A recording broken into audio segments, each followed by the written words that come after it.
We are live. SBtalksports with my host Sean Webb. Real takes over fake debates coming at you live every Monday and Friday. The show is also sponsored by Swift Energy. Use code RTOFD to get 20% off your order every time you order. Sean, what's going on, brother? Happy Thanksgiving. Obviously, did you enjoy Thanksgiving? How was it with the family? Man, it was good, man. A lot of cooking, a lot more eating, and a lot of football and yes. some fun game nights, but definitely paying for it today. I tell you that much, man. How was yours? It was pretty good with the Graham house. You know, we like you said, we played. It's a new Uno app now. It's called Uno. I saw. You see it on my Facebook page, right? Or I don't know what I gotta remember the name. I want to know.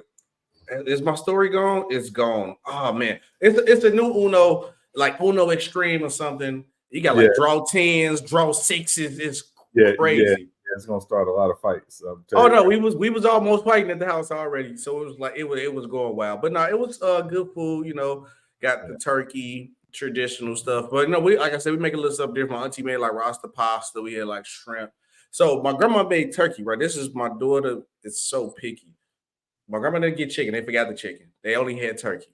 My daughter didn't want turkey, so I had to go to the grocery store, get a whole rotisserie chicken and some and some fried chicken too, just so she could eat chicken. She ate it all at least, but yeah, I had to go get a whole bird mid-Thanksgiving. But you know, man, salute everybody. Go ahead, Sean.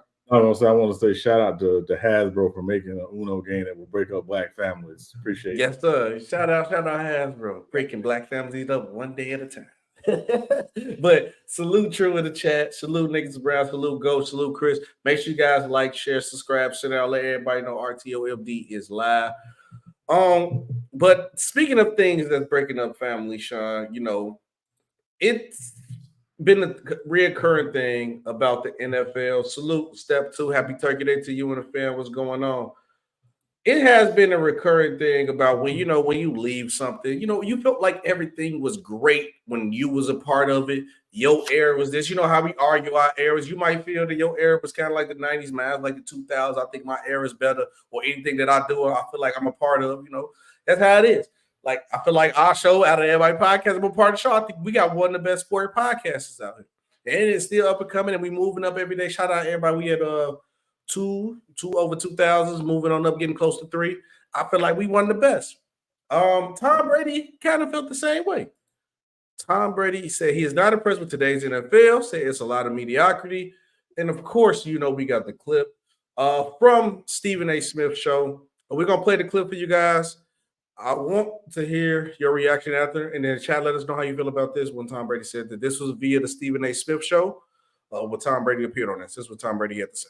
I think there's a lot of mediocrity in today's NFL. Yeah. I don't see the excellence that I saw in the past. Why not? And why not? I think the coaching isn't as good as it was. I don't think the development of young players is as good as it was. The rules have allowed a lot of bad habits to get into the actual performance of the game. Mm-hmm. So I just think the product, in my opinion, is less than what it's been. I look at a lot of players like Ray Lewis and Rodney Harrison and Ronnie Lott, and guys that impacted the game in a certain way, and every hit they would have made would have been a penalty. You hear coaches complaining about their own player being tackled, and not necessarily, why don't they talk to their player about how to protect himself? We used to work on the fundamentals of those things all the time. Now they're trying to be regulated all the time. Offensive players need to protect themselves. It's not up to the defensive player to protect the offensive player.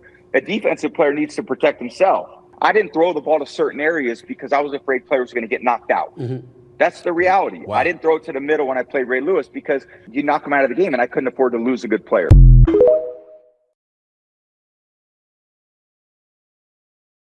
Was Tom Brady via on the Stephen A. Smith show talking about how he feel that today's NFL is mediocre. There's a lot of mediocrity out here, Sean. There's a lot of things to break down from this clip. We talk about coaches, defensive players, but first things first, Sean, what was your initial reaction to seeing this? He's not wrong. He's definitely not wrong. Mm-hmm. But the asterisk to that, for me, SB, is 2 things. Number one, you're a part of the reason why the NFL got this way. Mm-hmm. That's the first thing. And the second thing is, I have a firm rule. I don't criticize without a legitimate solution. Right. So if there is no solution to your critique, you're not helping. No, you're just not. talking.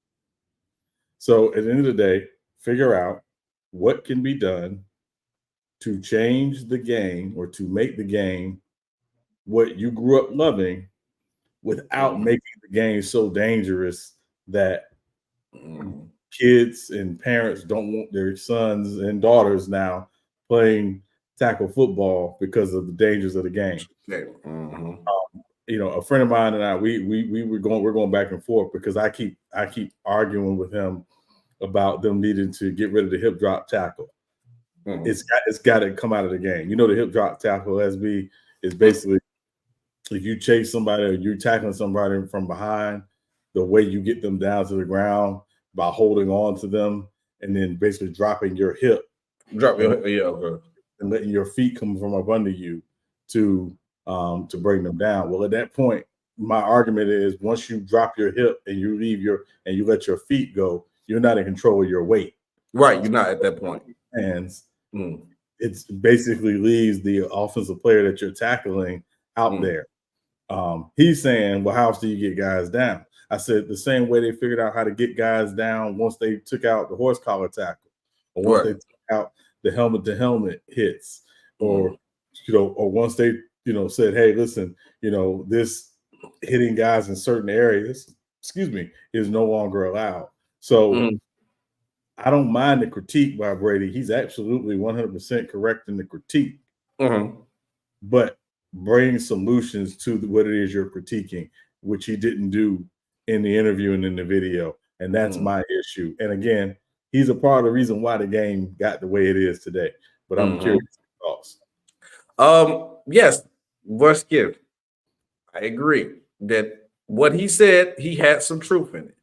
And I also agree that Tom Brady's part of the problem. I have another clip for you, too. Well, I'm going to tell you why it's part of the problem. But I have a total disagreement from this whole point perspective is that why is all these rules changes for the defensive side of the ball? Nothing really changed for the offensive side because at the end of the day, if I'm a defensive guy, I'm a cornerback, or even a linebacker edge rusher. Now, I'm thinking in my mind how a certain areas I can't hit you, you're going to end up hurting. I'm going to end up hurting myself because now instead of just going for a tackle, oh, man, I'm thinking I can't really hit him right here. Let me go low. Now, what if I go too low, slip, mess my leg up, or I hit you somewhere else and I hurt myself? It will give myself a concussion.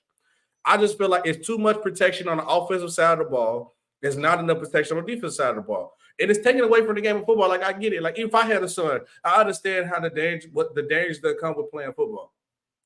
But I will let him understand it. But I feel like when you just take away from one side of the ball, that's why it becomes so one-sided and everybody feel like it's mediocre because it's just a score fest and the defensive players can't play defense unless you really get interceptions because the big hits was a part of the game. Now, yes, you should find a way to safely fall. You should teach guys to do those type of things. You should teach the fundamentals of anything because we see that with a lot of sports where the fundamentals is going away on a lot of sports, but usually with other sports, it's because of flashiness. With the NFL, they try to say they covered it up with safety, which I understand. We've seen a lot of injuries and a lot of concussions protocol are supposed to protect the players.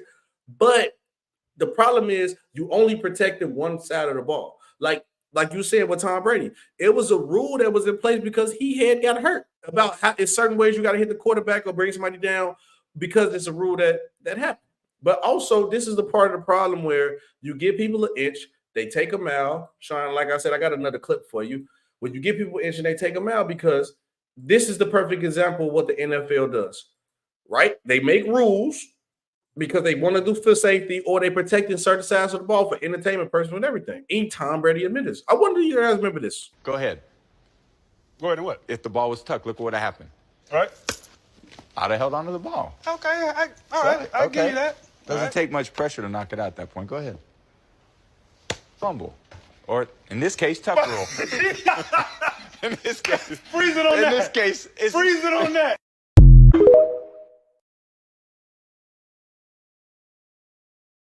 Start of the Patriots dynasty. They had beat, it was a crazy snow game. They played the Patriots versus the Raiders. Brady gets sacked fumbles the ball. They made a rule saying that he's forward progress throwing the ball, which was a clear lie, and Brady even to miss it. So all this about they need to help change these rules doing it, it's cool to leave it the way it is when it's beneficial on your side. And Brady has benefited from this. And this is where my problem comes into play, Sean, because now if you telling me they'll use one rule, right? Like you said, the horse collar tackle, which is understandable. That's dangerous. You can hurt a lot of people. They'll take that, then change something else with on the defense where they can't do something else. Now the game is one-sided. I think today's NFL, which is sad to say, it's harder to play defense now than it was back in the day. It truly is. And it's getting to the point where it's disgusting. Like, I get it. You want the casual fans to watch sports. You need touchdowns. You want players to be healthy. It's not going to happen in football. Football is one of the most dangerous sports, Sean. So I'm not rocking with – I'm not rocking. Yeah, I mean, real talk. The thing for me, SB, is the solution is not to fix the NFL. The solution is to go all the way down to the beginning, which is Pop Warner and Pee Wee football. You have to start it from there. Yeah. Right? And if you're the NFL and you're saying, hey, we're not – because, again, when the NFL makes rule changes, and I always tell people, sometimes people think, oh, the rule change is reactive. It is to a degree. What's been going on, what's happening in the moment. But ultimately, the rule changes are to make sure that the game can sustain 15, 20, 30, 40, 50 years down the line. Because you got 31 white men who basically say, we want to make sure we are going to get major return on our investments for that length of time. Because that's the way it is. This is about the money. It's always about the money. It's always about the money. So ultimately, they have to make a decision about whether or not they say, hey, listen, how do we make sure this game sustains? Well, you go down and with the 5 and the 6-year-olds, which in my humble opinion is a little too early to play tackle football, but that's my that's a little too early. A little too early, but I know there are places that do it that young. And you start down there and you start teaching the fundamentals down there. Do that, and you go all the way up to middle school age, high school football. You got to get more involved with that. And then obviously you're talking about, college football and things like that. The time to learn the fundamentals is not when you get to the NFL. The time to learn the fundamentals is when you are a shorty. Because it'd be engraved in you at that point because you just naturally know it. Right. And so, again, that's the thing. And to make sure that there's an alignment with the way the game is played at all of those levels. So that to me is the biggest thing. And again, at a certain point, that's what needs to be talked about. If you're trying to fix the fundamentals at the NFL level, it's too late. It's over with. You don't got it. Yeah. And then as a guy, you already made it to NFL. You're gonna be like, well, I made it this far without it. Why would I change my game at this point? And then Chris said, and some of these guys shouldn't have been quarterback because they drop a lot of passes. Okay. True said the sad truth is there is no solution. The NFL only care about offense. True, I 1,000% agree. And that's my problem, Sean, because I figure like I don't believe, like you say, it's about the money. The NFL is not coming at a place of that they really care about the game, because if they could get to the point, if they really cared about the game, these stuff would be implemented with the fundamentals, teaching people how to safely fall down, teaching people how to tackle properly, because you taking away everything from the defensive side of the ball. I feel like, honestly, the real defense, unless you get a strip fumble or an interception, that's all you really gonna do. You're not gonna see no more big hit, boom, I knock you out fumbles. You're not gonna see like a Brian Dawkins type of guy. You're not gonna see none of that no more. James Harrison wouldn't last a year in the NFL today. He'd be gone. He'd be suspended. And I 100% agree with True right here that when you only care about one side of the ball and that money, yes, it's gonna help you now, but it's gonna ruin the game in the long term for me. Chef said low key the same as the NBA. Yeah. Said true, but that's all sports is headed, bro. It's just the reality of the situation. Yeah, that is true. Shatter is a good question. So do you think it's just we at this point now where we just can't change it, where it's just only about offense because we in this microwave era where I need the highlights, I need this, I need to see it quick. Because a lot of people don't watch full games no more. I think unless you're just like a true person of true fan of sports, I don't think a lot of people just watch full games. Like I watch like right now, let me look, who two trash teams. I'll probably sit and watch like the Cardinals versus the Packers. And I just watch it just because I like watching sports. A lot of people would just watch it. Right. I think the point about the highlight culture is real, right? If you think about it, just SB, you think about what are offensive highlights. Offensive highlights are big throws, big runs, big catches, big plays, touchdowns, right? Those are generally what offensive highlights are based on. What are defensive highlights now? Sacks, picks, interceptions. That's it. That's it. So the one big highlight that used to exist they took out was the big hit. Right? If you might remember, there used to be, it was probably maybe 10, 15 years ago now, maybe even a little bit less than that. Every Monday night on Monday Night Countdown, ESPN's Monday Night Countdown, they used to do this segment called Jacked Up. And it would be like the 5 biggest hits of the weekend. After all the stuff with CTE and all that, they took it out. They literally was like, no, we can't do this segment anymore. Right? Because again, the NFL is first of all, the NFL is a non-for-profit. They have 501c3 status. That's first thing, which is insane to me. That's another conversation. The second piece of it is it's a business. And the business of the game is how do we maintain this product that's made for entertainment and mostly for television, because 3/4 of NFL fans have never even been to a live game. So the majority of people who are consuming it on television. How do we maintain that?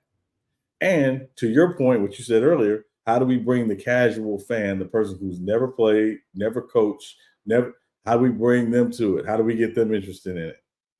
Well, you do that with highlights and points. Stats. That's what draws them in. Make defense seem fun again, because I fell in love with football on the gridiron, the dirty side of football. My 2 favorite players was LaDainian Thomas, which he's a little more flashy, and Marshall Faulk. The greatest show on turf. I like watching them. That Rams defense was for real. That offense was real, but I love to see the running back grit, grind, pound it out football. That's what I like watching. And then you got to think about it. I'm from Chicago, so that's all I knew. That's all the Bears was known for. Good defense and running the ball. That's all I like. So maybe it's because how I got into the game is defense and running the ball. So, of course, I love to see the passes and throws, but I can sit and love and watch a game that's a good defensive game as long as they going at it. But that's where they come with the big hits coming to play, the sacks coming to play, the interceptions, the swat down, the Peanut Tim used to punch out. I like seeing all that. They need to highlight defense more and make people understand that it's a good side, it's a fun side of the ball too, and it's an entertainment side of the ball on the defensive end, because the defense was very entertaining. Sean, I'm trying to really think off the last big hit that I can really think of. That was the recent one that like went viral, was maybe when Jadeveon Clowney was in college, when they sold him on that. They had no choice but to play that highlight because it was the referees did a bad job and he bust through the line and got the ball back. So it had like a little storyline behind it. But any other big hits, they don't really post it like that. And that's college. I can't think of no last NFL one that they posted and went viral and pushed behind it and was like, yeah, this what was going on. I mean, my belief, SB, is that the last quote unquote big NFL hit that went viral before went viral was even a term, or before social media became such a big show of our landscape. So, like, I remember one game, it was a playoff game. Matter of fact, it was Philadelphia at New Orleans. It was like 2005, 2006. No, it was 2006. And it was Reggie Bush catching a swing pass from Drew Brees. And Drew Brees did him dirty. Sheldon Brown lit him up. And I mean, when it was perfect. It was perfect timing. It was not a dirty hit. It was perfect. And Reggie, is quoted as saying, he basically said, Drew, please don't ever do that again. Like, yeah, he bogus. Drew was bogus for that. I said that Drew was bogus. Yeah. So, it's one of those things. Yeah. It's one of those things where I think it got, it got to the point where it just said, hey, this is not good for our overall goals of maintaining the game 100 years from now. Because that's what it's about. It's not about today, right? It's about 50 years from now. Where is the NFL? When I'm dead gone, the NFL is still going to be around. What is the league going to be? And that's what it's really about.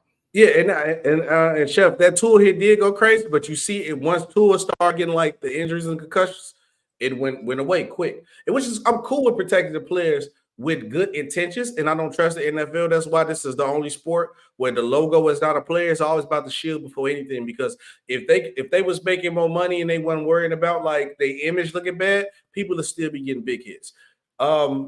Also, I want to talk about the coaching side too. But like you said, like the coaches, there's nothing to us you can pretty much say about it. But another NFL legend, Barry Sanders, disagreed with Tom Brady's NFL take, saying that there's a lot of mediocrity in the NFL today. Lions legend threw playful shade, and his quote exactly why I still got the article up. He was on the RG3 podcast. Shout out our RG3. He said, well, maybe Tom Brady is talking about the teams that he played for. He said, the teams that I played for, no, it's anything but mediocre. For us Lions fans, maybe, I just have blinders on because how we're leading the division. So what was your initial reaction to Barry Sanders' reaction to Tom Brady?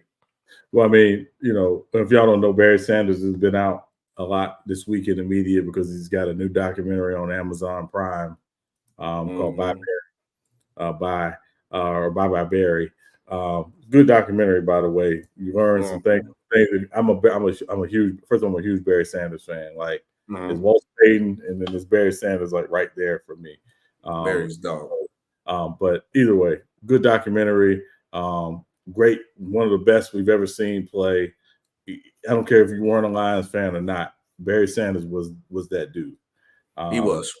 Yeah. And he played for the Lions, but he was that dude. He was that dude. Like, he was must-see TV for 10 years in the NFL. And even before that, Oklahoma State. When he got the ball in his hands, you never knew what was going to happen. And again, I'm not saying it was Jordan or Vic, but it was when he got the ball in his hands, you never knew what was going to happen. Anyway, no, I mean, I think again, Barry Sanders watches a lot of Lions games. Obviously, he talks, because he's obviously a Detroit Lion and he still lives there, things like that. But I do think I understand his point. I don't think there's a lot of mediocrity. I think what it is a little more parity. It's just there's only maybe 4 or 5 really good football teams, and then everybody else is an average football team. Who you got for those 5? You mind me asking? Who you think? Who's your 5? Well, I think Philly, obviously. Philly's one. Yeah, Baltimore. Okay. Kansas City. Okay. San Fran. Yeah. And then I'm somewhere with Dallas and Miami is kind of a toss-up for me, but maybe those teams. So I think it's kind of like that, and then again, there's kind of everybody else, and that's really the issue. So, but listen, I think ultimately, Barry Sanders has his take. He played in a little different era than Tom Brady as well. Yeah. So that's also a part of it. He played in the 90s, where Brady obviously played in the 2000s and the 2010s, and then to the 2020s. So, he's got his take. I don't have an issue with it. What about you? I don't necessarily have an issue with it at all. Everybody's going to have a take on the situation. Like, we just had a take on the whole situation. I like how Barry Sanders went at it with an angle about, like, pretty much he don't feel like it is. My team pretty much good. The era I played in wasn't mediocre, or he was talking about the Lions today, where I guess because the Lions are doing pretty good. Either which way he wanted to look at it. I just disagree too. I just don't think the league is mediocre. I just think if you're going to call it mediocre, Brady, just acknowledge the fact that a lot of things you took advantage where you think is mediocre, you did too, because we just talked about how Drew Brees threw a bad pass to Reggie Bush. He also just said in his quote where I didn't throw the ball in certain areas. I didn't want to get my guys hurt. Well, during that time, people was doing what you exactly said. So was it not mediocre when you did it? Was it not mediocre when players wasn't getting hit or coaches wasn't teaching the fundamentals? Because it wasn't that too far off, Brady, when you just retired. You were just playing in this league.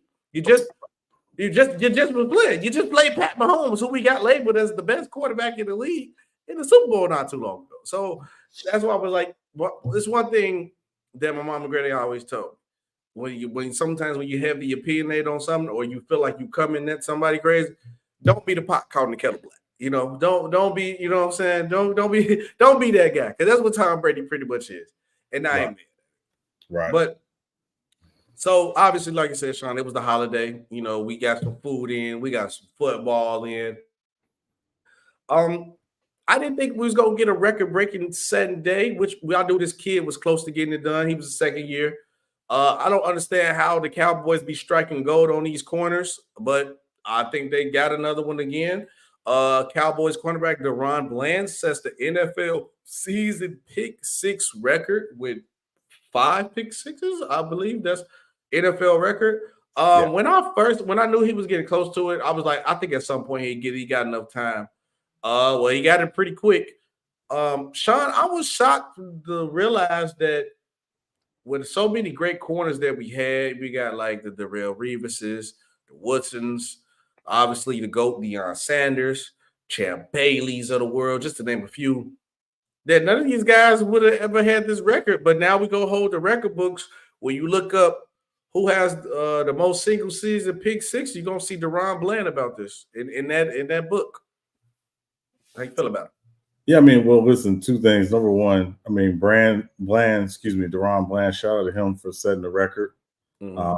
It was against the Commanders. Just, you know, let's just keep that in context. Hey, he broke the record. No matter. He broke it. He got it. But no, I mean, listen, I think what's interesting is when guys usually set records like this, it's usually because the team is schematic trying to go away from who's on the other side. You got a former defensive player of the year on the other side of Stephon Gilmore. And has been put in some really good positions.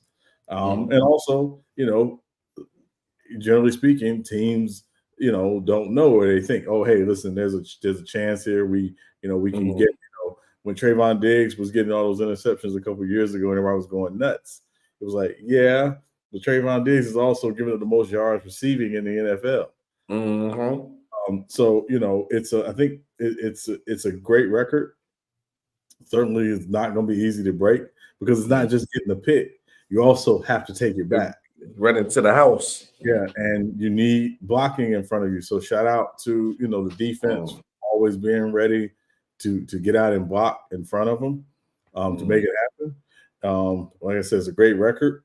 And, you know, and Dan Quinn, you know, a lot of people give Dan Quinn smoke for, you know, the job he did in Atlanta, obviously losing Super Bowl the way they did.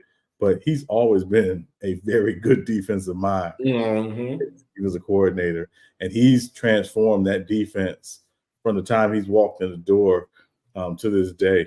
So, you know, got to give him a lot of credit too. And they have one of the best DB coaches in the league, Al Harris, a former cornerback, very good cornerback in the NFL for a long time with the Packers and the Eagles. So, you know, it's not surprising these guys, you know, play at this level because they're getting, you know, great coaching, but they're getting put in position to make plays. And that's really, you know, I think what it says. But, you know, what about you, SB? Like I said, I feel like this because I was looking up this kid. This is second year, obviously, with the Cowboys.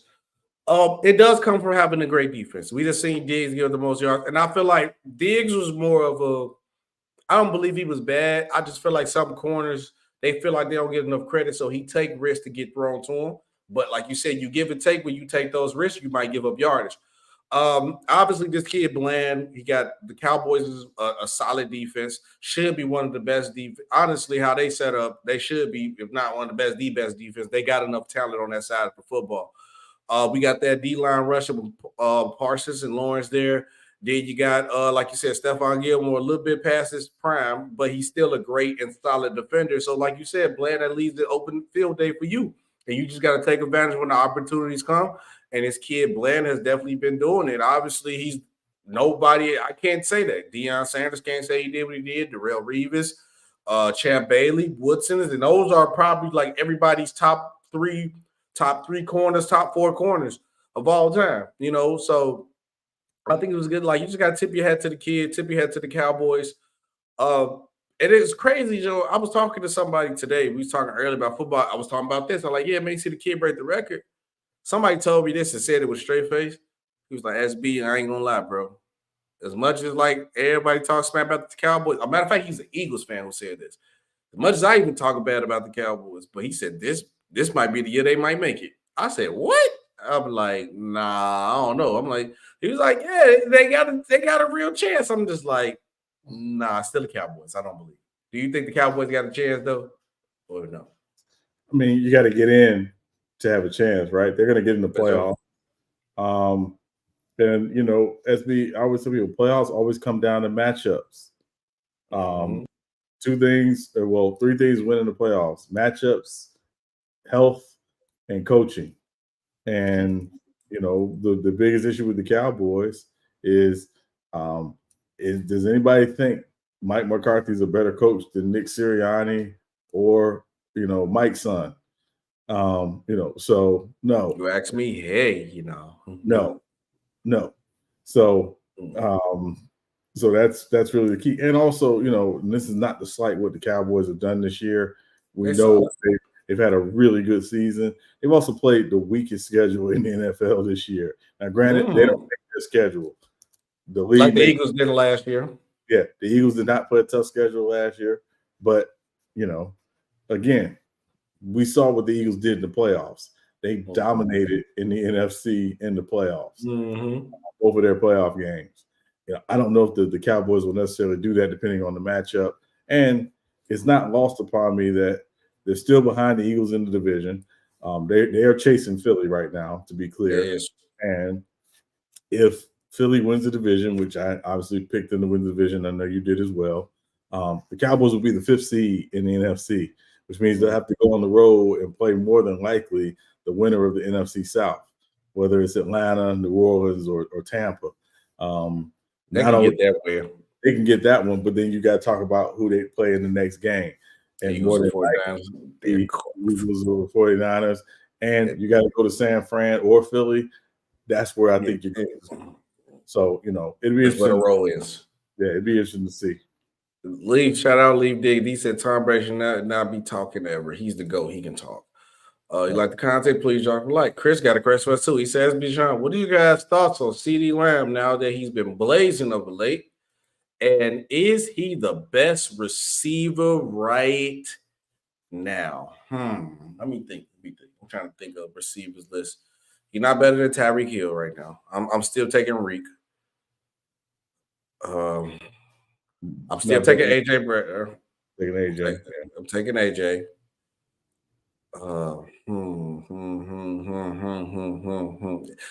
Even though they team bad, I'm still taking Devontae Adams over him. I think just see Devontae Adams in a bad situation. I still see Devontae Adams running routes, still good, getting open. He don't seem like he missed a step to me. He better than Jamar Chase? Even is he better than Jamar Chase right now? No, relative. I mean, Jamar Chase playing with the backup now, so you know. Yeah, he ain't better than Jetta's. And Jetta's been out. I mean, see, let's not take it wrong. Is he having a great season? Is he having a great season? Absolutely. Yes. He's having a great season. I think some of it, though, too, again, is how they're using him schematically. They are moving him around more. He is coming out of the slot more. So he's putting up, I call him better Cooper Kupp, because Cooper Kupp puts up great numbers, but often in the slot, coming from the slot. Yeah. Which, again, doesn't matter where they line you up. matters, but also the fact that, you still got to win your matchup. And again, I think schematically they're doing a good job of finding ways to get him the football. And he's taking advantage. Yeah, and then I don't understand why that usually be like a big thing when people do used to care about that. Like if you're in the slot or you X or you here, like bro, if you in the slot, like if I'm CD Lamb and I figure like if I line up in the slot and you still gonna keep this linebacker or this slug out, I'm cooking. It don't matter because as long as the numbers show up, you gonna ball out. That's all that matters. Let me see. Go. So y'all go talk about the gates. No, we are not. We wait no more information to come out of the situation. The situation is crazy, but that'll be for another episode, or I'll make a video on it. But today will not be that day. AJ Brown is your favorite right now. That's crazy. Ain't you a Ravens fan, Tiffany? You are a flip-flopper. You supposed to say Andrews or Odell Beckham. Tiffany, I ain't rocking with you for that one. But Sean, you did bring up the fact that they played the Commanders, and news came out for the Commanders that Jack Del Rio was fired as the Commanders' defensive coordinator. Were you shocked to hear these news? I have a strong opinion about this, but I'm gonna let you go first. So it wasn't lost upon me that Jack Del Rio was fired on Black Friday. I don't know about Jack Del Rio's history. Just look it up. Okay, I'm gonna look it up. Yeah. Go ahead. That said, again, I think this is just the beginning of the end for the Commanders. Obviously, I think Ron Rivera is probably out of there after this season. Should be. What's really amazing to me, and I was speaking about the Commanders in general, is you trade your two best edge rushers in Montez Sweat and Chase Young. Really have viable replacements for them. And the funny thing was, to me, if you watched that game yesterday, I didn't think Washington was going to win the game, but they were actually competing up until probably about 10 minutes left in the fourth quarter. And in about a 6-minute run, the game just completely turned and lost. So I really believe that, again, is Jack Del Rio being made the scapegoat? Maybe 100%. But ultimately, that coaching staff, maybe outside of Eric Bieniemy, is not safe this year to this season. Even then, Eric Bieniemy may not be safe because, again, depends on what happens with Ron Rivera, which, again, if I were making a prediction, I would say he'll be one of 7 coaches fired this season. 6 on Black Monday, as they like to call it. So, but I'm curious your thoughts. Okay. Before I give my thoughts, what was the history thing? Because I looked it up. I typed in Jack Del Rio, Black Friday, nothing popped up. So you got to give us a history lesson, me included. Well, you drop your thoughts and I'll tell you. Okay. I don't like this firing because this is 100% a scapegoat firing. You get rid of 2 of your best defenders for a bag of chips with no drink, and then you still expect this guy to do his job well, and the Commanders are not going anywhere. So why would you fire this guy this at this point of the season? I feel like you should have just read it out and just let him run the course and then clean house at the end of the season. This not going to make your defense better. This not going to change the fact that you have no talent on your defensive side no more. It's not going to change the fact that you got rid of 2 of your best edge rushers for a bag of chips. The defense whoever you put in the seat for him replacement is just going to be there for the rest of the season, and it's not going to mean anything. So I just don't like that this guy was fired as a scapegoat hire. I don't care about Jack Del Rio personally. I'm just talking about the situation of this team. This team not going nowhere. The defense wasn't going to get no better, no worse. Let them finish the season. But you're going to use this guy as a scapegoat and say, maybe they need a new voice to hear on defense. No, you don't got no talent. No matter what you're going to do. Who's going to get a sack on that line right now? Who with nobody. So that's my point. I just feel like this was just 100% scapegoat fire. That's my problem. Yeah, no, I mean, and again, when teams underachieve or teams don't achieve to the level they expect, or it appears that you're not competing, somebody has to take the fall. That's the way it always is. And ultimately, Jack Del Rio takes the fall because they were literally they got no pressure yesterday on Dak at all. I mean, he cut them up badly. That offense cut them up badly. And the fact is if you count this game and the Giants game, defensively, they've been terrible. So ultimately, he was going, you're the defensive coordinator. You're going to take the bite for it regardless, right? But if you're curious about Jack Del Rio, Jack Del Rio compared January 6th. So y'all remember January 6th a couple years ago, what happened at the Capitol. He compared that to the George Floyd protests on Twitter. He did what? Yes. Yeah. He did what?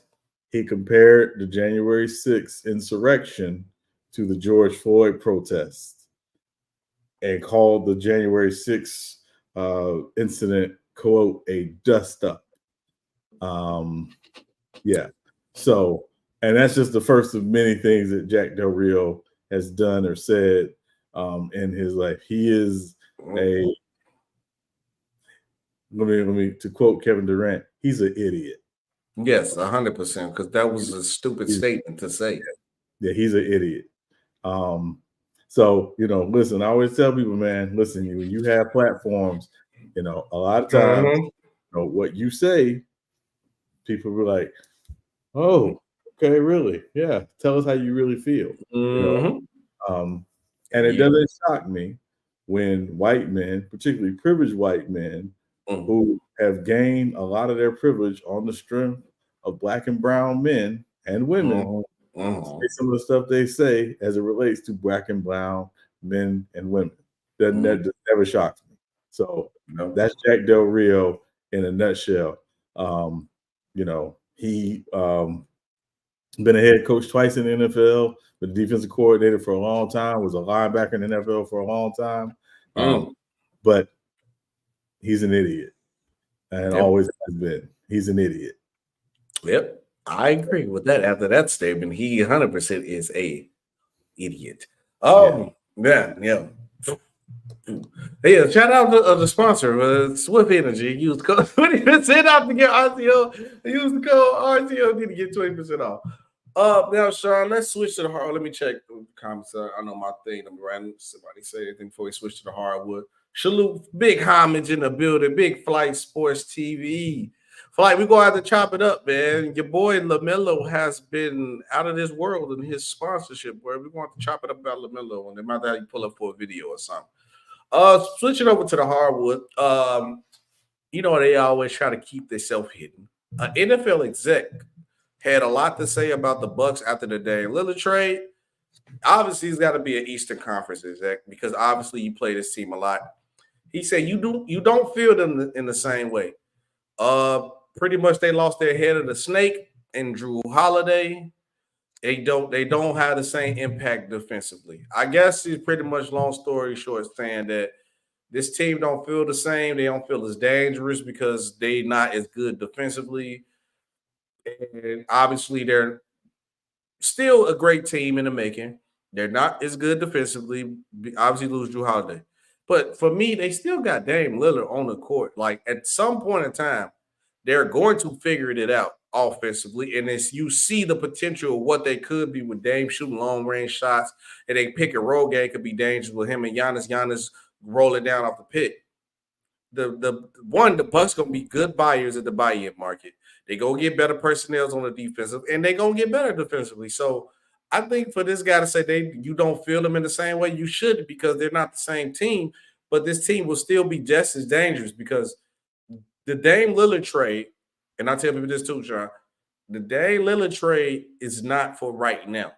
It's for at the playoffs when the game slows down and you need a bucket. When Giannis can't get a bucket, when they build that wall, Giannis can kick out, throw it to Dame. That's why Dame is here, because Chris Middleton gets hurt, Giannis gets hurt. They need another guy who could probably carry the load and at least win a series or win a game or two on his own. So you don't feel the Bucks now. You're definitely going to feel them later. Yeah, SB, I agree with you. To your point, they understood to a degree what they were sacrificing, giving up Drew Holiday, right? It's It's Dame. And a lot of people give up a lot to get Dame because it's Dame. And again, I've said this on this podcast. To me, the biggest issue isn't so much that the personnel, it is what Adrian Griffin is running schematically, defensively, that does not fit that personnel without Drew Holiday. Has to change, and he has to scale back what it is they're trying to do. Until they do that, they're going to be a bottom tier defensive team, and it's not just personnel, because for a long time, Middleton, Giannis, Brook Lopez were all quality plus defenders, all often in the conversation for defensive player of the year. And definitely defensive player of the year. Giannis has been one, and we know Brook Lopez has been in that conversation.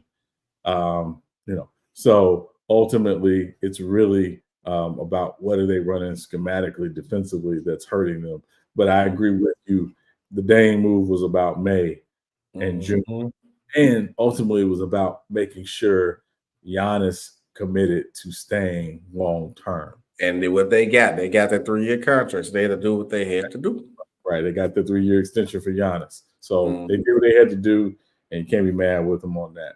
Okay, he said if they could have found a way to keep Holiday, maybe that could have been a difference for them, because Beasley and Dame are not going to slow guys down as much. My problem with the Beasley thing, like everybody knew about Dame, but for Adrian Grillen to say Beasley is going to be the head of our defense, I'm like, bro, that man ain't never played defense like that ever in his life. You say Miami losing to the Knicks. Miami lose to the Knicks, Sean, right now? Is one Knicks up by 1 at halftime. Oh, well, yeah, like I'm thinking y'all losing about 40. Go saying it like y'all losing about 40 or something, right? I mean, and then the Knicks is a good team. They like people act like they just finished like top 5 in the East last year. They're a good team, and they got better. So yeah, Goat letting his Lions feeling pour over. Yeah, when you're not used to winning, you just over celebrate. You know how that go. Yeah. Lakers, LeBron James become the first player in NBA history with 39,000 career points. Sean, what was your initial reaction to seeing LeBron break a record? Even though we knew it was at some point he was going to break it. So I can't say what your initial reaction to LeBron breaking the record. Did you ever think you was going to see a player score this many points ever in life?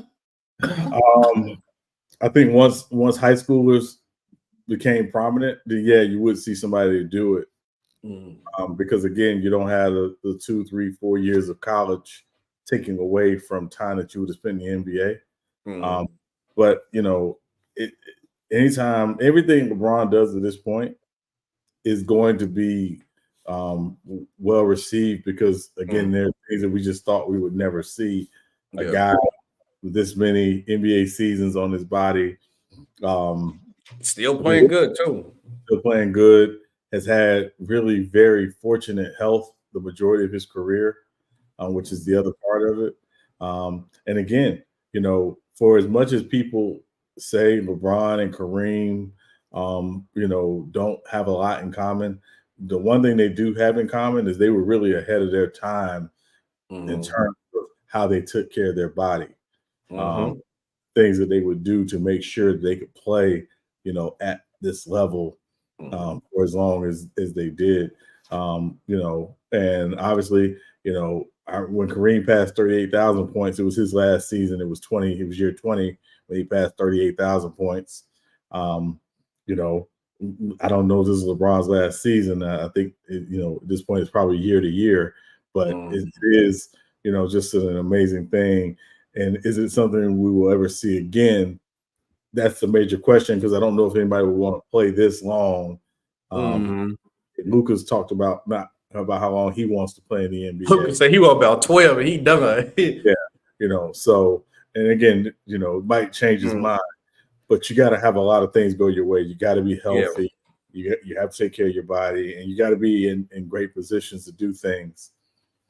Two things, right? And one thing about the Luka situation, I'm not even mad at Luka saying that he's done playing. Luka been playing professionally since he was like 14. So he already about on year 20 for him. He done been playing too long. And then two, if I do, I should have got that video because I literally just seen this like 2 days ago. It was an old video when LeBron and D-Wade was on the Heat. When they finished the workout, they was runs. LeBron was iced up from head, arms, knees, calves, leg, and D-Wade walked up to him laughing like, bro, why you got all this ice on you like you some old man or something, bro? You ain't that old, man. You could be good. And the crazy part about it is who had more problems later on down their career? Dwayne Wade. And like you said, LeBron James was smart enough to understand how I need to take care of my body to perform at the highest enough level. It's already been noted and factually proven that he spends $1 million every year on his body to make sure that he's at the tip-top shape of his game. For me, I never thought even though I got Jordan as the GOAT, but the two players that I'm more favorable of that are like my favorite players over like them would probably be like LeBron and Kobe, because I seen them from day one of their career. Well, a little bit in, like I missed a little bit of Kobe. By the time I started seeing Kobe and noticing he was Kobe, but I seen LeBron from day one. So I see this man my whole lifestyle develop into his game. So it's like to see score 39,000 points is amazing. Now, my next point is this, Sean, because a lot of people want to know, is LeBron James the ageless wonder where this man is just still this good at basketball, or is just the league soft? Be honest about it. Do you just feel like we never seen no guy? Because LeBron is possibly debatable of top 10 player and lowest at like 15 right now. So he probably like 15 to 8 range. We never see the player this old still be one of the top players. You look at Jordan when he was old, he wasn't the top 10 player. Kareem, Duncan, Shaq, Kobe, all the great players when they got to the point that they was this old. Maybe Kobe, but Kobe probably was like 20. I don't know.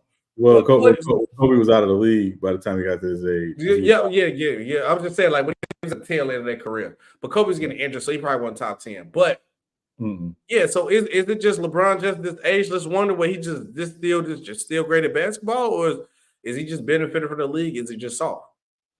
I think both things can be true. Mm-hmm. I think both things can be true. I think, again, you can't discount what he does and the work he puts in to maintain his body, to be able to still come out and play. But he's also very smart about it too, SB. He doesn't go 100 miles an hour, when he's on the floor.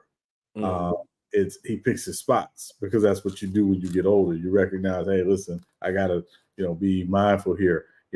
I call it 3-point line, right? Is guys understand, like, hey, listen, if I can just make it 3-point line, better to run, those, it's better to run that 40 or that 50 feet versus the 90 feet it might take me to get from, baseline to baseline. So I think that's part of it, but also do recognize too that, again, there's a certain physicality that isn't there. You get hit, but you're not getting hit where you get knocked down constantly. So I think it's both things can be true, but I don't ever want to discount, what LeBron does and what guys do in general to make sure they're up to play, at a certain level. Yeah. Now for me, Sean, I'm gonna go with the ageless wonder side of the thing, and I'm gonna tell you why. Because we messed up as fans and the media. I'm gonna say media, because we gave, obviously, we gave LeBron James the blueprint to being a GOAT, and we also gave LeBron the game because we wanted this highlight microwave era, that we wanted more buckets and fast-paced basketball, that we got rid of the big man. And LeBron James is a dude who's 6'8", 250, and now he can legit play center in certain games in certain areas in the league today, where back then he couldn't. And his guy has the IQ and skill to run point guard. So you giving a guy with, I think LeBron just had the highest IQ in basketball history, in my opinion. You give the guy with the highest IQ in basketball history the blueprint of being a GOAT, understand what y'all want and what narratives that y'all hear, because he's hearing it. Then y'all change the league because y'all want more offense-based highlight area. Now this dude who's 6'8", 250, run like a Mack truck, hit like a grizzly bear, can knock over anybody. And now you got these small guys at center. He's just dominating. So I think that does play a part why LeBron James is playing longer. One, he take care of his body. Then two, like you said, the hits is not the same.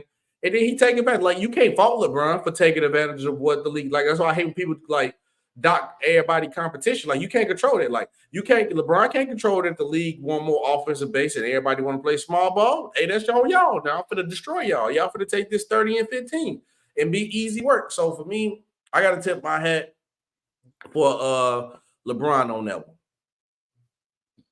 Next topic. Gilbert Arenas call. We make this quick. Gilbert Arenas call out the NBA referees. He said they are the most emotional dudes in the game. Because I guess a lot of players been getting kicked, and a lot of players been getting kicked out the game. So how you feel about this? You know, your boy Gilbert been going crazy. I don't disagree. Wow, you actually agree with Gilbert. Yeah, I don't disagree. But I also believe, just like players have tendency, refs have tendencies. Mm-hmm. And it's your job as a player, because it's not like they come with brand new refs, like a whole set of brand new refs every year. You play in a lot of games. You know these guys. You understand how they roll. There are some guys who are quick with the whistle. They just don't play. There are some guys who give you a little more leeway with the whistle. That's how they are. There's some guys who will, if you come over to you and say, hey, why'd you make that call? They will explain to you exactly why they made the call. They'll say, hey, you did this, and once you did this, I had to call the whatever. You know? And then there's some guys, when you do that, they'll say, get out of my face. They would. Right. Just like I don't like putting all the players in a bucket, I don't like putting all the referees in a bucket. There actually are some officials who do a good job or try to do a good job. Right. And then there are some who absolutely suck. Which is true. Scott Foster sucks. He always sucked. He is public enemy number one when it comes to NBA officiating, because he is the absolute worst. You know, he is. It's just what it's always been.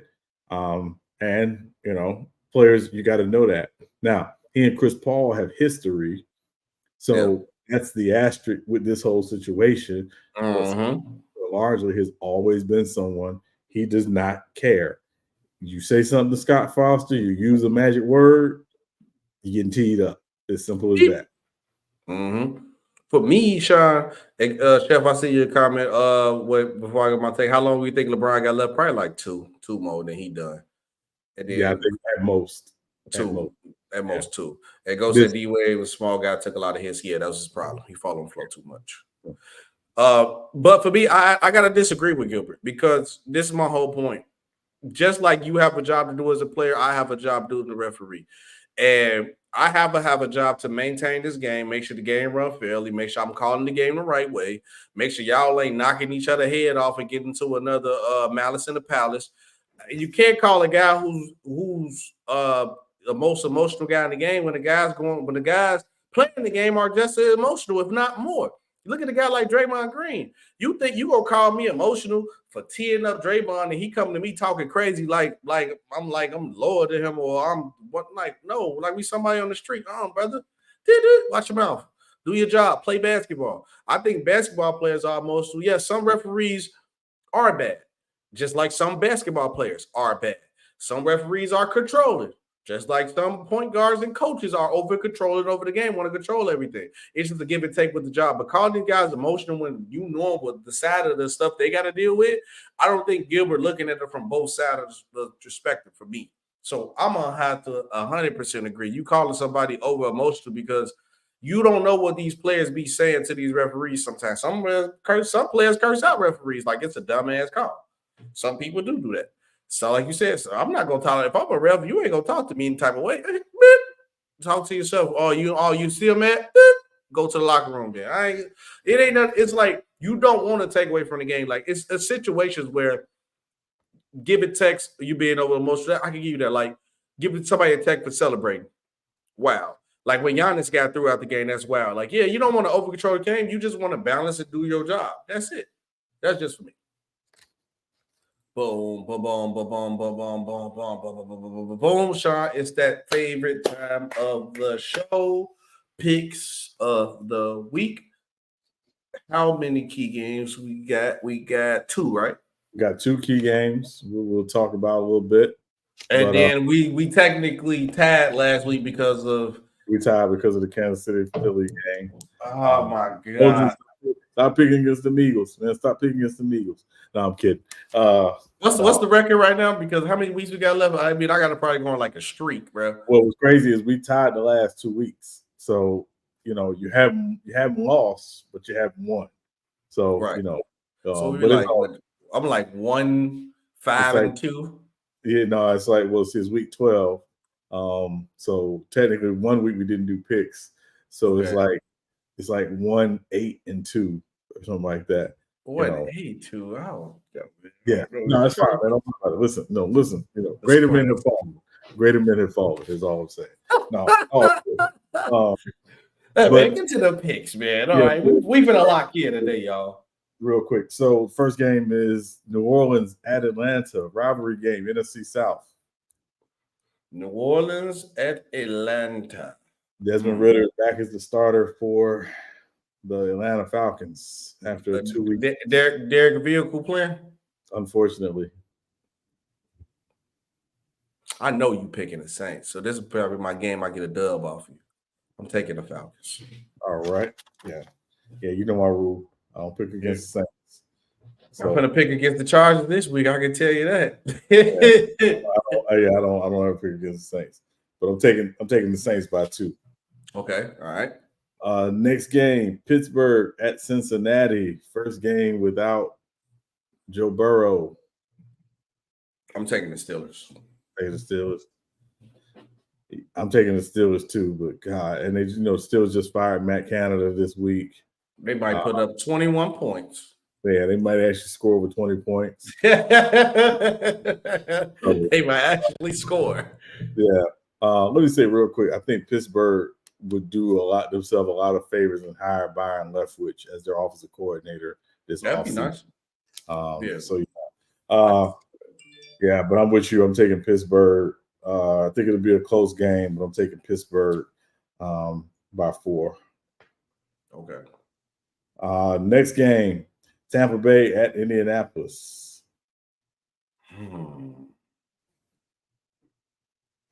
The Minshew man or the brother go against Baker? It's in Indianapolis too, ain't it? Yes. I'm picking the Buccaneers. I'm going Big Baker. I'm rocking with Baker. You going with Baker? Okay. Big Baker. Let's go. Big Baker. Big Baker. Let's go. The Minshew man. No, it's funny. The Colts have actually been playing pretty well. They have. They've been playing pretty well. It's at home. To me, the key to this game is, which quarterback will make the big mistake. The Minshew man. And Minshew will make his share of mistakes, but I think they're going to try to keep, him from doing that. They're going to really try to play ball control, run the football. Mm-hmm.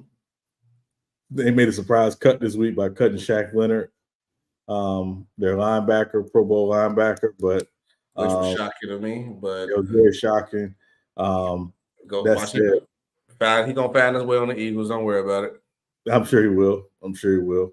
Saying Eagles and Dallas, and I believe I think Minnesota was the other team I heard for him potentially. But if you go to Minnesota, he don't want to win. Yeah, but I mean, so yeah. But either way, I'm taking the Colts. Okay, all right. We got a lot of different picks this week. Okay. Yeah.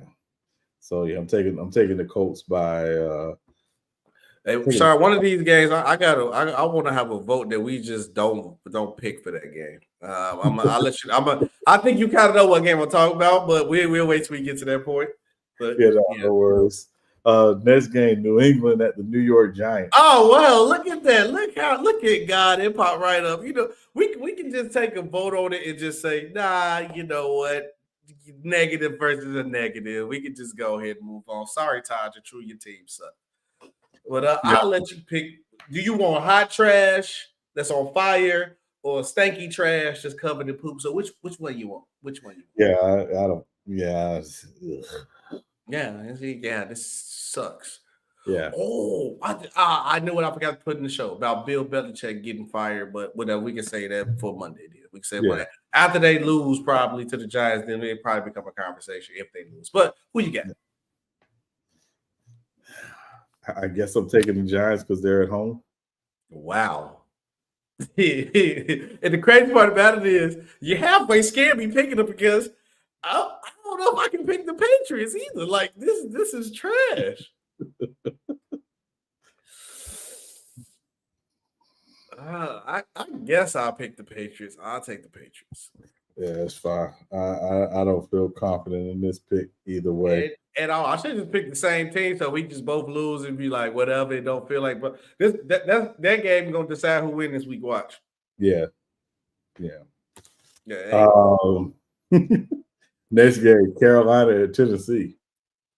I'm gonna take the Titans. Titans feel like a safer pick. This is my upset pick of the week. I'm taking Carolina. What? Oh yeah. It's not really an upset. Titans suck too, but really upset. But I mean, I think Carolina again. They've been competitive. They have. They're just not very good. But I'm gonna take the Panthers. Because one guy been taking the light away from their quarterback, and that's why. So they ain't really getting that much love. But yeah, very much so. Next game, LA Rams at the Arizona Cardinals. Kyler Murray is back. That's cute. They've been looking better since he got there. I mean, you can't look more better than trash. How they won the game since he been back? Let me check. They won one game. They won one game. They beat the Falcons. They scored a little bit more. Yeah, and they gave the Texans a good run last week. Yeah, let me see what you did, Kyler. 20 for 30, 1 TD, 1 interception. In your first game back against the Falcons, what did you do? I'm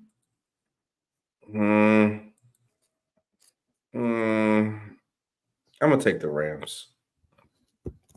In Arizona. The Rams just beat the Seahawks. That sold me right there. Pick them over. I'm like, that was definitely a fluky game. I mean, but they got the dub, fluky or not. They got the dub. They competed. Fluke game. I'm gonna tell you something, man. The Cardinals, to be a 2-win team, are absolutely competing. They are playing hard.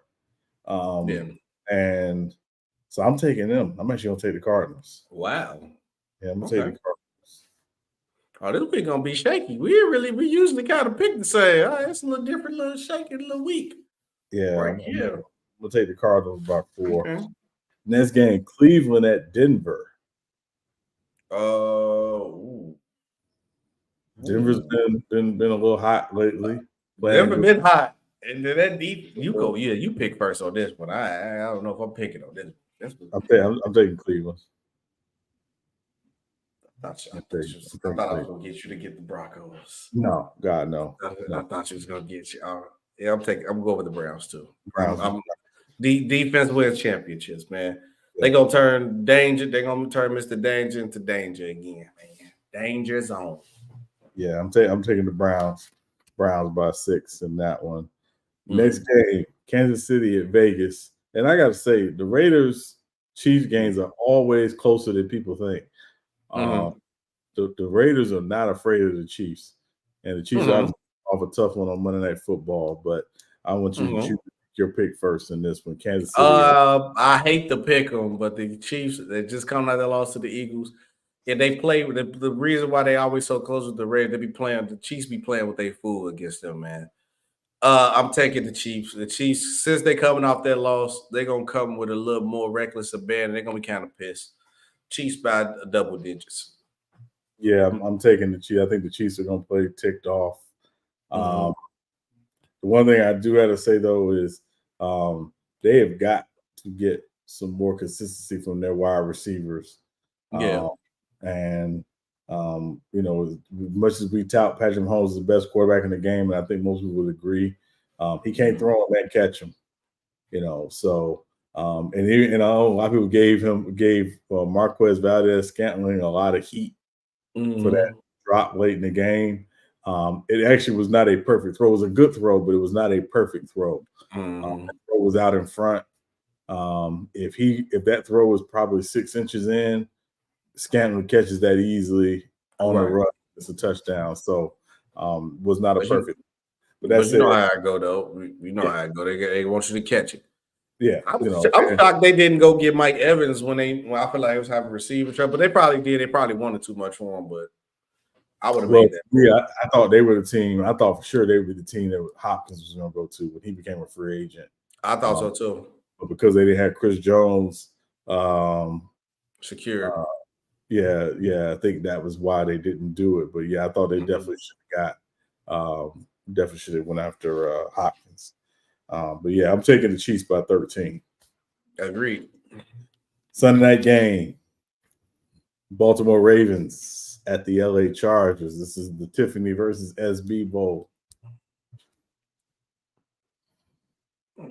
I'm tired of being disappointed. But I can't pick against my team, bro. Especially that because it's Tiffany team too. And I think we gonna lose. But that's it. I said I was gonna go pick the Chargers. Now I'm here and I'm like, man, I ain't picking against my team, man. Give me the Chargers. We bulked up. We're gonna make a comeback. We're gonna put the league on notice. Because I want us to lose. The more games we lose, the quicker I can get that guy that's running my team out of job. Which I don't want nobody to get fired. I want you to feed your family and everything like that. But maybe you should just venture off in another thing. Just venture off in another thing or another team. I mean, he should get a head coaching job at Division III Mechanicsville University, which is apparently where he belongs. Rex Ryan. Yeah. That said, I'm taking Baltimore coming off a little bit of a break. They played on Thursday Night Football last week, so they've been off for 10 days. I know it's a cross-country trip, but I think they'll be locked in. They'll be ready to go, so I'm taking the Ravens. Taking the Ravens. LA. Yep. All right. Got the Ravens. By 9. We got Monday's game. Monday Night Football, Chicago at Minnesota. Who you got? Vikings. Vikings for sure. It's easy. I mean, they played good against the Lions last time, and then they just choked it away. They did, but the Vikings are playing really good football. Big Josh Dobbs. Yeah, and they lost last week, based on a late game play. So, Yeah, I am not going to take the chance on them Bears. So I am taking the Vikings also too. Yeah. Couldn't do it. I couldn't do it. I can't take too many risks. I can't go with the hometown boys of my team. So I'm just going with my team. So at least I know Justin Herbert could possibly save us out of jam in that situation. But prepare for Lamar Jackson to probably have 300 yards passing and 200 yards running. Lamar just might throw four touchdowns. We just let you a quarterback. Here goes a career night for you. Here you go. But the other part of the show, key matchups. Key matchups this week. First one, Jacksonville Jaguars at the Houston Texans. Texans beat them earlier this year in Jacksonville. Sean, this is the game for the Texans to take to win this division. If the Texans get this game, they pretty much gonna have the division. They're gonna be tied in record 7-4. They're gonna own the tiebreak over the Jaguars because it's gonna be their second time beating them. CJ Stroud is hot right now, and he's the bear. They beat the Jacksonville Jaguars by 20 last time they played. Yes, and they were still figuring it out. Yes, Sean, I told you, I'm rocking with the CJ Stroud train to the Firebird out. I'm rocking with the CJ. Look at the little dance. He doing a little squabble. I'm with him. I'm taking the Texans, baby. Easy. The Texans by double digits again. Again, Sean. And Trevor Lawrence still injured. Technically, he playing, but the knee still bothering him. I'm taking the Texans. Yeah, the Jaguars have been Jekyll and Hyde. 2 weeks ago, they hid against the 49ers. Mm-hmm. And then last week they go out, and smack Tennessee, like it was nothing. Right. Trevor Lawrence looked pretty good. He had 2 touchdown throws, 2 touchdown runs. Calvin Ridley looked like Calvin Ridley, obviously. But it's hard to pick against this Houston team right now. It really is. I ain't picking against them. And I know CJ Stroud did look human last week. As he did, I think he had 3 interceptions in the game. And again, that's credit to Arizona not giving up and playing well schematically against them. But it's hard for me to pick against Houston. So I'm like you. I'm taking Houston at home, not by double digits. I think it's gonna be a closer game, but I'm gonna take Houston by 6. Yep, and yeah, CJ Stroud did have 3 interceptions, but he still went 27-37. Yeah, so still got to get. 2 of those interceptions weren't on him. One that was on him was a very late throw, but yeah. So I'm taking the Texans by 6, and then the final game, the late afternoon game, Buffalo Bills at Philadelphia Eagles. Now this overrated QB want to be running quarterback, turnover machine. Get they back hot now. Shot in the words. So fly, Eagles, fly. I see this Eagle defense. They're gonna come play.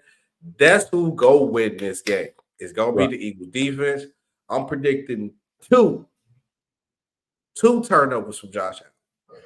Can it be 2 interceptions? Most likely. But I can see a fumble in the but I can guarantee he's going to throw an on this game.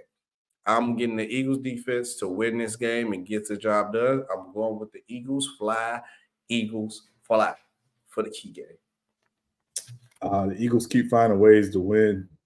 If you look at the schedule, this is the toughest part of their schedule. These couple weeks, and then these upcoming games for the next 3 weeks. This is to me a must win for the Eagles. Part because they still got to keep some separation between them and Dallas. They'll be locked in. They'll be ready, coming off a big win on Monday Night Football. And one thing I got to say, the Eagles are the best team in the NFL. I know people want to talk about it. They're the best team in the NFL. Not just because they have 1 loss, but they have found different ways to win this game.